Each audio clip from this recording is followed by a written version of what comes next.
টানা প্রায় ৪০ ঘণ্টা দুর্ভোগের পর ইতালির রোমে আটকে পড়া বিমান যাত্রীরা ঢাকায় পৌঁছেছেন। রোববার দুপুরে হজরত শাহজালাল বিমানবন্দরে পৌঁছানোর পর বিমান কর্মকর্তাদের চরম অবহেলা আর অব্যবস্থাপনায় ক্ষোভ জানিয়েছেন তারা। নিম্নমানের খাবার পরিবেশনের পাশাপাশি দুর্ব্যবহারের অভিযোগও উঠেছে ভুক্তভোগীদের বর্ণনায়। আরও জানাচ্ছেন আবদুল্লাহ তহিন। কানাডা টরন্টো থেকে ২৫৯ যাত্রী এবং ১৩ জন ক্রু নিয়ে ড্রিমলাইনার উড়োজাহাজটি রওনা দিয়েছিল স্থানীয় সময় বিকেল ৫টা ১৮ ঢাকায় অবতরণ করল রোববার বেলা ১২:৩০টায়। দেশের মাটিতে নামতে পেরে কিছুটা স্বস্তি ফিরলেও রোম বিমানবন্দরের দুর্ভোগের কথা ভুলতে পারছেন না কেউ।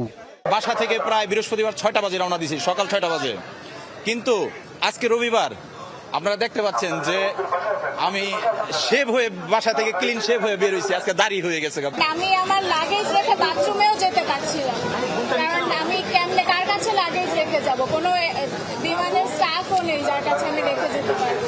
টরন্টো থেকে ওড়ার ৮ ঘন্টা পর তেল নেয়ার জন্য রোমে নিয়মিত যাত্রাবিরতির সময় থেকেই যান্ত্রিক ত্রুটির সংকেত পাওয়া যায়। মেরামতের চেষ্টা করতে গিয়ে ৭ ঘন্টারও বেশি সময় বিমানের ভেতরে আটকে থাকতে হয় যাত্রীদের।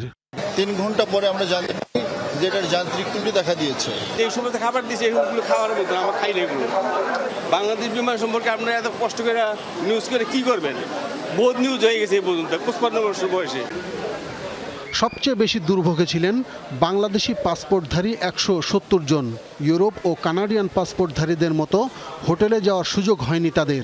নারী শিশু সহ সবাইকে টার্মিনাল লাউঞ্জে কাটাতে হয় পুরো সময়। অন্য দেশের পাসপোর্টধারীদের ইউএস এর কিংবা কানাডার ওদের হচ্ছে গিয়ে জেডব্লিউ মেরিয়ট মানে 7 স্টার 5 স্টার মানের হোটেল দিচ্ছে, আর আমরা এখানে চেয়ারে বসে রাত কাটাচ্ছি। বাংলাদেশ এম্বাসির যে প্রতিনিধি আমাদের কাছে গিয়েছিলেন, তিনিও তার সর্বোচ্চ চেষ্টা করেছে, কিন্তু আমাদের জন্য উনি অনারেবল ভিসার ব্যবস্থাটা করতে পারে নাই। খাওয়া দাওয়ার কষ্ট ছিল, তবে আলহামদুলিল্লাহ দেরি করে হলেও বাংলাদেশ বিমান আসছে। শনিবার ঢাকা থেকে খুচরা যন্ত্রাংশ সহ বিমানের প্রকৌশলী দল পাঠিয়ে উড়োজাহাজটি উড্ডয়নের উপযোগী করা হয়। ইমিগ্রেশন সমস্যার কারণে তাদেরকে কোনো এয়ারপোর্ট হোটেলও দেওয়া হয়নি, সুতরাং ট্রানজিট লাউঞ্জে তাদেরকে ট্রানজিট লাউঞ্জ খুব রেস্ট্রিক্টেড, আপনারা জানেন। কিন্তু এছাড়া ইটালিয়ান কর্তৃপক্ষ আমাদেরকে অন্য কোনো ব্যবস্থা করতে দেয়নি। এদিকে রোমে ড্রিমলাইনার গ্রাউন্ডেড হওয়ার ঘটনা এবং উড়োজাহাজ স্বল্পতার কারণে মধ্যপ্রাচ্যের মদিনা সহ অন্যান্য রুটে ফ্লাইট শিডিউল পরিবর্তন করতে হচ্ছে বিমানকে। এতেও বিপাকে পড়েছেন যাত্রীরা। আবদুল্লাহ তুহিন, যমুনা নিউজ, ঢাকা।